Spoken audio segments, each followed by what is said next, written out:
ज्यावेळी शंभूराजे संगमेश्वराच्या सरदेसाईच्या वाड्यात होते त्यावेळी त्यांना तिथे त्यांच्यावर मुकरबखानाच्या सैन्याने पहिला हल्ला केला। आता तो हल्ला कसा झाला आपल्याच लोकांच्या फितुरगिरीने पुढे आपण ते जाणून घेणार आहोत। तर तिथे त्यांच्यावर पहिला हल्ला झाला त्यावेळी महाराजांनी नावडी बंदर जवळ केले। आता नावडी बंदर संगमेश्वराच्या जवळच होते आणि ते नक्की का जवळ केले ते पण आपण पुढे बघणार आहोत, कारण नावडी बंदर ते सरळ नदी मार्गे सरळ महाड मार्गे ते पुढे जाणार होते। कारण महाड मार्गे जाण्याचं कारण होता पुढे रायगडाला सुद्धा वेढा पडला होता। मुकरबखानांचा मुलगा म्हणजे इखलीस खान त्याने ऑलरेडी नावडी बंदराला वेढा घातला होता आणि त्यामुळे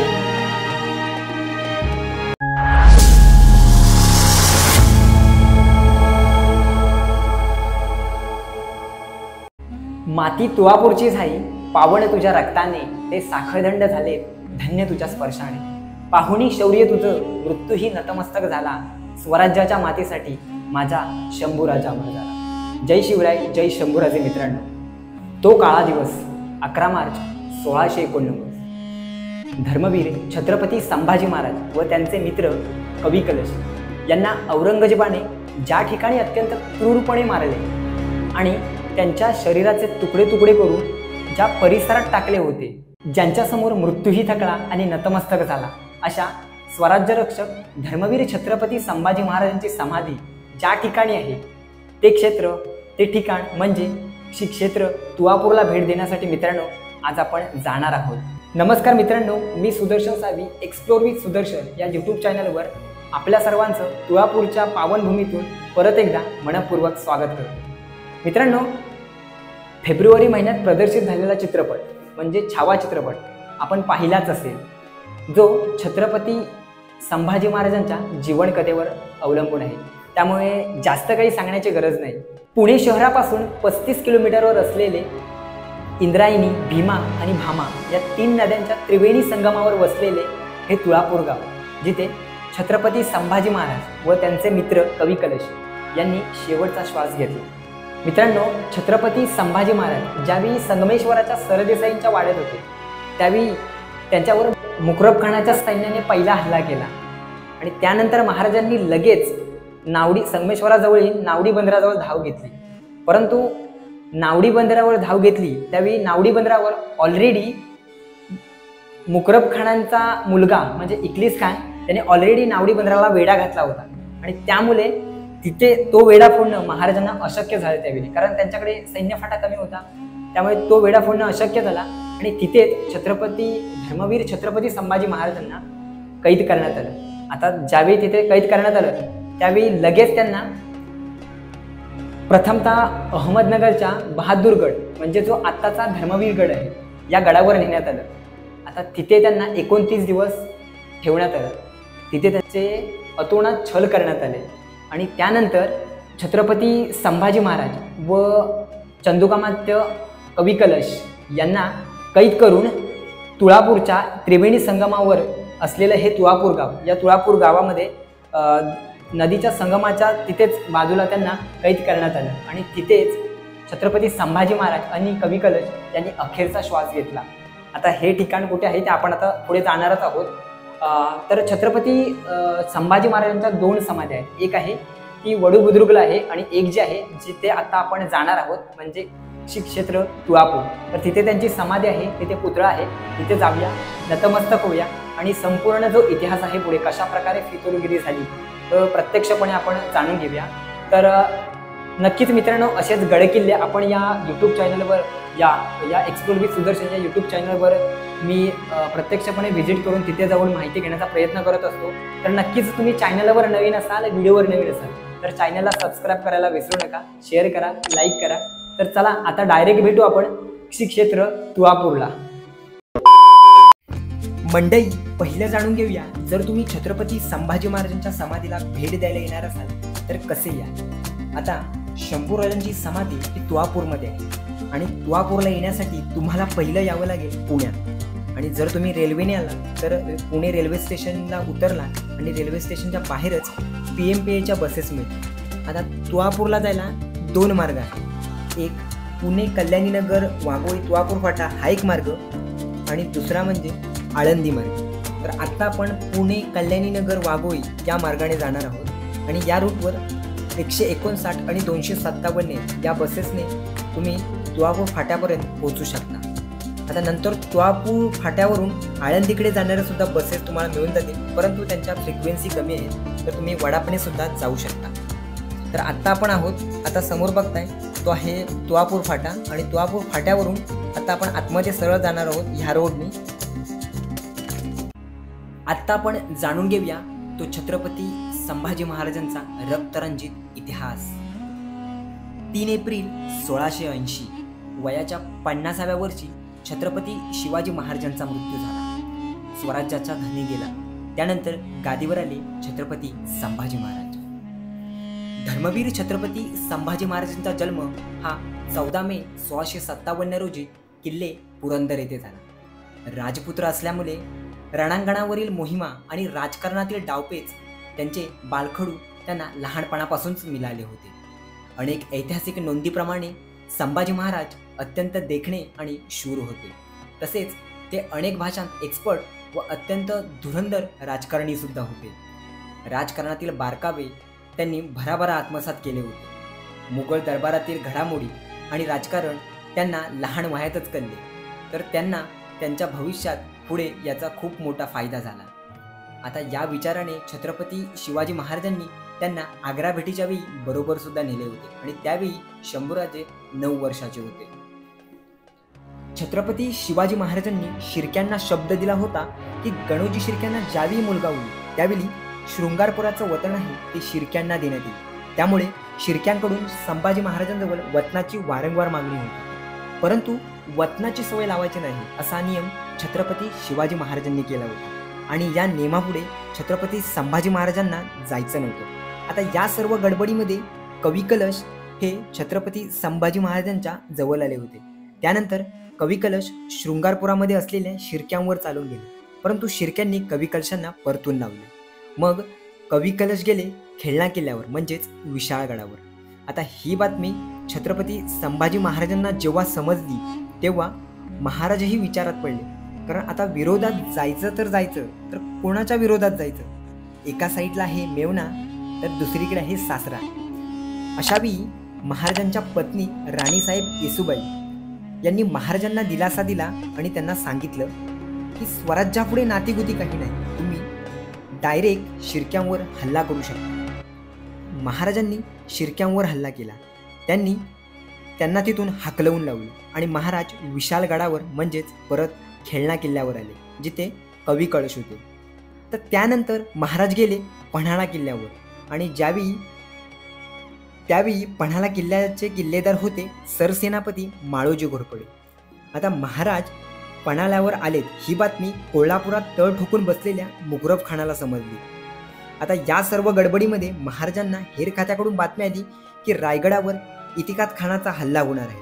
आता हे ज्यावेळी शंभूराजांना समजलं त्यावेळी शंभूराजांनी खेळण्यामार्गे म्हणजेच संगमेश्वराच्या वाटेने आपली रणगीती आखली आणि तिकडे ते रवाना झाले. आता महाराज महाडमार्गे पण जाऊ शकले असते, पण महाडमार्गे मुघलांचे ठाणे असल्यामुळे त्यांना गनिमी असलेली म्हणजे जंगलातून जाणारी जी मराठ्यांसाठी अवघड वाट नव्हती त्या वाटेने म्हणजेच खेळणा संगमेश्वर मार्गाने छत्रपती संभाजी महाराज निघाले.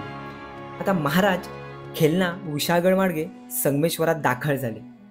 आता संगमेश्वरात कुठे तर जिथे महसूल विभागाची देखरेखीचे कार्यालय होतं ते म्हणजे संगमेश्वरातील सरदेसाईंचा वाडा. तर महाराज संगमेश्वरात आले. आता महाराज संगमेश्वरात आले ही बातमी गणोजी शिर्के यांच्यामार्फत कोल्हापुरात ठाण मांडून असलेल्या मुकरब खानाला पोहोचली.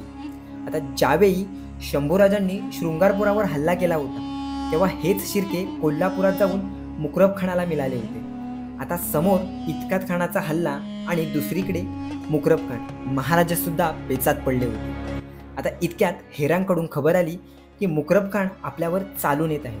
आता हे महाराजांनी त्यावेळी मनावर घेतले नाही, कारण जरी मुकरब खान आला तरी तो त्यांच्या मोगळी ठाण्यांच्या मार्गे येईल म्हणजेच कराडवाई मार्गे येईल, परंतु असं झालं नाही. महाराजांचा हा समज चुकीचा ठरला.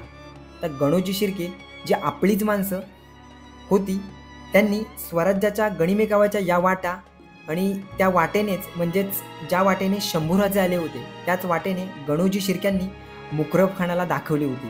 आणि आता हा मुकरब खान ज्या वाटेने 6 ते 7 दिवसात पोहोचणार होता त्यांना या लोकांनी याच वाटेने 2 ते 3 दिवसात पोहोचवलं.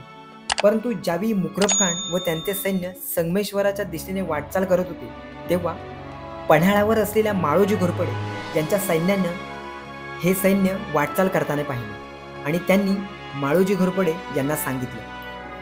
तेव्हा लगेच माळोजी घोरपडे यांनी आपलं सैन्य घेऊन लगेचच मुकरब खानाच्या सैन्याआधी ते संगमेश्वरात पोहोचले. आता जेव्हा शंभूराजांना विश्वास पटला की होय आत्ता आपल्याला आणीबाणीची वेळ झाली आहे आणि मुकरब खान खरोखरच हल्ला करण्यासाठी आपल्यावर आला आहे. आता मुकरब खानाच्या सैन्याने सरदेसाईंच्या वाड्यावर प्रथम हल्ला केला. आता शंभूराजांनी तो वेढा फोडून संगमेश्वराजवळील नावडी बंदर जवळ केलं. म्हणजे नावडी बंदरावर लगेच त्यांनी धाव घेतली. परंतु नावडी बंदरावर ऑलरेडी मुकरब खानाचा मुलगा म्हणजेच इक्लिस खान याने वेढा घातला होता. त्यामुळे तो वेढा फोडणं शंभूराजांना व त्यांच्याबरोबर असलेले कवी कळश व त्यांचे निवडक सैन्य यांना हा वेढा फोडणं अशक्य झाला. आता दुर्दैवानं स्वराज्याचे दुसरे धनी छत्रपती संभाजी महाराज यांना नावडी बंदरावर कैद करण्यात आलं आणि त्यांचे परम मित्रसुद्धा कवी कलश यांनासुद्धा कैद करण्यात आलं. आता शंभूराजांना कैद केल्यानंतर लगेचच प्रथमतः त्यांना अहमदनगरचा बहादूरगड म्हणजे जो आत्ताचा धर्मवीर गड आहे या धर्मवीर गडावर नेण्यात आलं आणि तिथे त्यांचे 29 दिवस अतोनात हाळ करण्यात आले. ज्यावेळी शंभूराजे धर्मवीर गडावर होते त्यावेळी औरंगजेबाने शंभूराजांना 3 प्रश्न विचारले. पहिला प्रश्न, मुघल सैन्यामध्ये कोण कोण फितूर आहे. दुसरा प्रश्न, स्वराज्यासाठी लागणारा खजिना कोठे ठेवला आहे. आणि तिसरा आणि अतिशय महत्त्वाचा प्रश्न, तू इस्लाम धर्म स्वीकार, तुला मी जीवदान देऊ. असे 3 महत्त्वाचे प्रश्न त्यावेळी शंभूराजांना औरंगजेबाने विचारले होते. परंतु महाराजांनी यांपैकी एकही प्रश्नाचं उत्तर दिलं नाही आणि त्याच जोशात शंभूराजांनी या यातना पूर्णपणे सहन करत होते. तेव्हा त्यांच्याबरोबर असणारे कवी कळश यांना शंभूराजे म्हणतात, कवी कळश, या प्रसंगावर काही कविता सुचते का. मित्रांनो, विचार करा की जीवन मरणाचा प्रश्न आहे आणि शंभूराजे कवी कलशांना विचारतायत की कवी कलश, तुम्हाला या प्रसंगावर कोणती कविता सुचते का. तर कवी कलश म्हणतात, राजन तुम हो सांचे, खूब लढे हो तुम जंग, तव तूब तेज निहारके, रकत तगज औरंग. म्हणजे राजे, काय तुम्ही लढाई लढला आहात, काय शौर्य दाखवलं आहात. तुमचा हा चेहरा बघून औरंगजेबाला त्याचे तख्त खाली सोडून यावं लागलं. आता त्यानंतर छत्रपती संभाजी महाराजांना आणि कवी कलशांना तुळापूरमध्ये आणलं. अखेर 40 दिवसांनी छत्रपती संभाजी महाराजांनी व कवी कलशांनी इथेच देह ठेवला. आता एक प्रश्न पडतो की तुळापूर हे धर्मवीर गडापासून लांब आहे, मग महाराजांना तुळापूरमध्ये का आणलं गेलं. या प्रश्नाचं असं उत्तर, कारण की तुळापूरला भीमा, भामा आणि इंद्रायणी या 3 नद्यांचा त्रिवेणी संगम आहे आणि आता संगमाची जागा म्हणजे हिंदूंसाठी पवित्र मानली जाते आणि म्हणूनच औरंगजेबाने छत्रपती संभाजी महाराज आणि कवी कलश यांना तुळापूरमध्ये आणले होते. मित्रांनो, याच त्रिवेणी संगमाच्या परिसरात, या नदीच्या परिसरात शंभूराजांच्या देहाचे तुकडे औरंगजेबाने फेकले होते. त्यावेळी तुळापुरात औरंगजेबाचे 2 लाखापेक्षा जास्त सैन्य होते. त्यामुळे शंभूराजांच्या देहाचे तुकडे एकत्र करण्याची हिंमत कोणात नव्हती. त्याचवेळी नदीकाठावर कपडे धुण्यासाठी आलेल्या जनाबाईंनी शंभूराजांच्या देहाचे तुकडे पाहिले. जनाबाईंसोबत गोविंद गणपत महार व वडूगावातील काही गावकरी यांनी या तुकड्यांना एकत्र करून त्यांचे अंतिम संस्कार केले.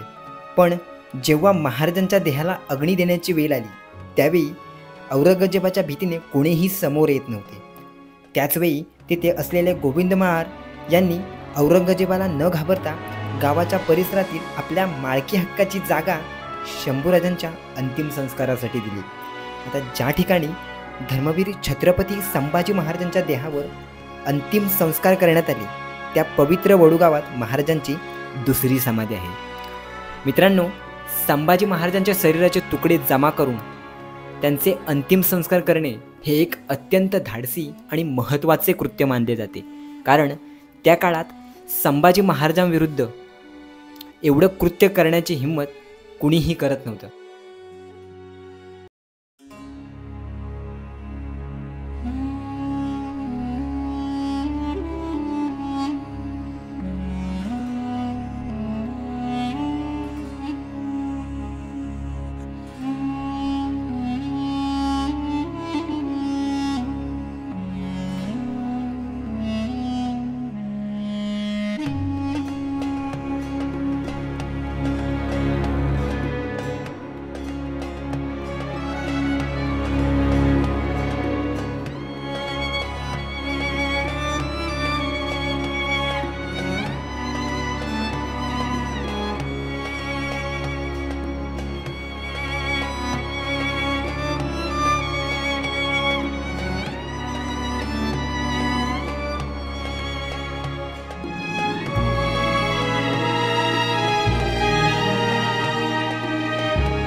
धर्मवीर छत्रपती संभाजी महाराजांच्या समाधीकडे जाताना आपल्याला डाव्या साईडला चंदुकामात्य कवी कलश यांची समाधी पाहायला भेटते, जे छत्रपती संभाजी महाराजांचे परममित्र सहाय्यक होते.